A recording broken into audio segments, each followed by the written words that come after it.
करते हो तुम कन्हैया, मेरा नाम हो रहा है। कर रहा है कौन?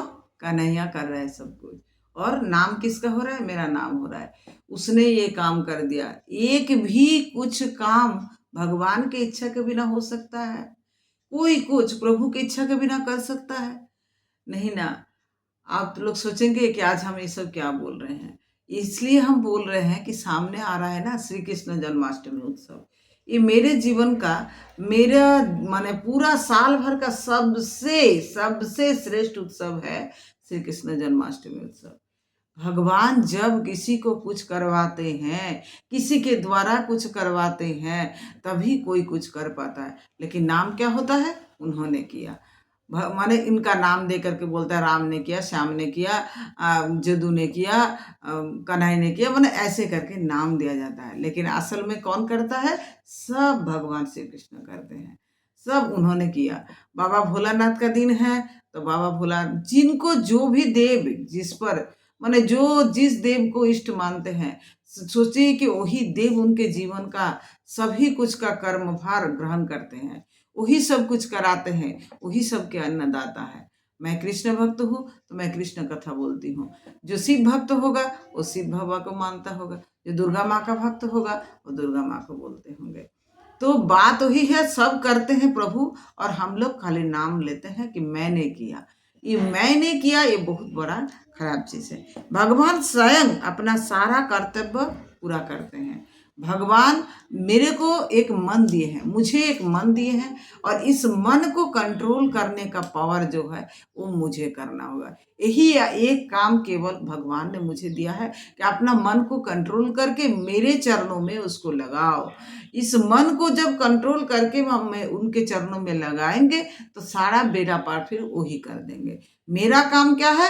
सबसे कठिन काम दे दिया कि मन को कंट्रोल करना, जो होता ही नहीं है। इसीलिए तो गीता में श्री कृष्ण जी बोल रहे हैं ना, मन को कंट्रोल करना। मन गीता में अर्जुन बोल रहा है कि मेरा मन चंचल हो रहा है, मेरा मन कंट्रोल नहीं हो रहा है। तो प्रभु क्या बोल रहे हैं? मन को बस में करने का कुछ उपाय है। तो मन को बस में करने का उपाय क्या है? मन के भस्म करने के लिए भक्ति एक बहुत बड़ा उपाय है, नाम जप एक बहुत बड़ा उपाय है, ध्यान करना एक बहुत बड़ा उपाय है, योग करना एक बहुत बड़ा उपाय है। ये सब करने से अपना मन धीरे धीरे कंट्रोल होगा।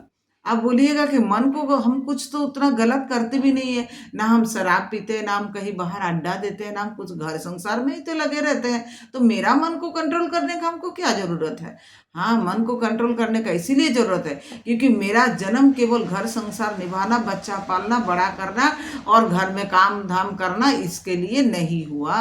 मेरा काम हुआ भगवत प्राप्ति के लिए, समाज कल्याण के लिए। भगवान ने जब पेट में, हम माँ के पेट में मैं रहती थी, उस समय भगवान से हम वचन दिए थे कि इस बार हम जाएंगे तो प्रभु आपका नाम का प्रचार करेंगे, दुनिया में भक्ति का प्रचार करेंगे, एक अच्छा इंसान बन के दुनिया में दिखाएंगे, एक अच्छा नागरिक बन के दुनिया में दिखेंगे, देशभक्त बनेंगे। लेकिन एक भी वादा हम पूरा नहीं कर पा रहे क्योंकि मेरे हाथ में समय नहीं है। हम पूरा परिवार में ही अपने आप में व्यस्त हैं, अपना बाल बच्चा, घर संसार, माता पिता का इतना ही दायित्व पालन करते करते मेरा जीवन का अंतिम समय आ जाता है। ये तो उचित नहीं है। जीवन का अंतिम अपना घर गृहस्थी, माता पिता, बाल बच्चा करना, पालन करना, ये मेरा दायित्व है, ये मेरा कर्तव्य है। लेकिन मेरा धर्म इससे भी थोड़ा ऊपर है, क्योंकि ये दायित्व और कर्तव्य, धर्म एक नहीं होता। धर्म करने के लिए हमको इस सबसे थोड़ा सा और आगे निकलना पड़ता है। हम दायित्व कर्तव्य के साथ साथ क्या करना पड़ेगा?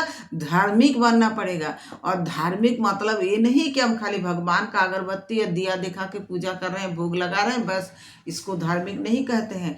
धार्मिक मतलब भगवान जो चाहते हैं वो काम को पूरा करना। भगवान चाहते हैं कि समाज में समाज का कल्याण हो, तो हमको ऐसा कुछ कर्म करना होगा जिससे हम समाज कल्याण कर काम कर सके। भगवान चाहते हैं कि गौ माता का रक्षा हो, तो कुछ ऐसा करना होगा कि जैसे गौ माता है तो सबका थोड़ा सा देखभाल करना होगा या रक्षा करना होगा। सत्संग, भगवान चाहते हैं कि दुनिया का सभी सत्संगी बने, सभी भक्त बने और कोई अन्याय ना करे, कहीं दुराचार ना हो। तो मेरा धार्मिक पद्धति यही होगा कि हम कम से कम अपना कर्म से अपना चरित्र को ऐसा तैयार करें कि मुझे देखकर और 10 जन सोचे कि मुझे भी ऐसा बनना है, ऐसा ऐसा सच्चा इंसान बनना है। एक सच्चा इंसान बनने का जरूरत है, भगवान बनने का जरूरत नहीं है। आप अगर एक सच्चा इंसान बन जाएंगे तो इंसान आपको भगवान बना देंगे, भगवान बनने का जरूरत नहीं है। हम लोग क्या करते हैं, बहुत समय ऐसा कोशिश करते हैं कि अपने आप को दिखाते हैं कि हम बहुत धार्मिक है, माला पहन लिए, तिलक लगा लिए और अच्छा एक पोशाक धारण कर लिए, कुछ रुपया खर्चा हुआ और हम धार्मिक बन गए। वेशभूषा धारण करने से केवल धार्मिक नहीं बना जा सकता। धार्मिक बनने के लिए मन को पहले तैयार करना पड़ता है और इस मन को तैयार करने के लिए भक्ति करना पड़ेगा। श्रवण, कीर्तन, अर्चन, बंदन, ये सब जो नवदा भक्ति का पद्धति है वो अवलंबन करना पड़ेगा और उसके बाद ही हम धार्मिक बन सकते हैं। जब हम धार्मिक बनेंगे तो हम किसी का बुरा नहीं चाहेंगे, किसी का अमंगल नहीं चाहेंगे। हमेशा कोशिश करेंगे मेरे द्वारा भला हो ना हो, बुरा तो कभी किसी का ना हो। अपना जो इनकम है उस इनकम का एक हिस्सा कम से कम हम समाज कल्याण के लिए, देश के लिए या धर्म के लिए दान करेंगे। गौ माता के लिए, रक्षा के लिए, सब के लिए हम कुछ ना कुछ करें, कोशिश अवश्य करेंगे। तो ये सब छोटा छोटा कुछ कर्म है जो हम लोग करते रहेंगे तो धीरे धीरे अपना मन कंट्रोल होगा। और मन कंट्रोल का है क्या, ज़्यादा ज़्यादा कृष्ण कथा श्रवण करना, भागवत श्रवण करना, धर्म कथा श्रवण करना, सत्संग जाना, सत्संग श्रवण करना। तो ये सब करते करते क्या होता है, मन में से जो मन का जो एक काला रूप है वो काला रूप हट जाएगा और धीरे धीरे वहाँ उजाला से भर जाएगा, प्रकाश से भर जाएगा और उस जगह में भक्ति भर जाएगा। और भक्ति भर जाने से फिर हम दूसरा का बुरा नहीं करेंगे और दूसरा का गलत, दूसरे के विषय में गलत नहीं सोचेंगे, दूसरे का निंदा नहीं करेंगे, दूसरा का कूड़ा कंकड़ उठा के अपने घर में नहीं घुसेंगे, मतलब दूसरा का निंदा करके उसका पाप अपने और ले लेंगे नहीं।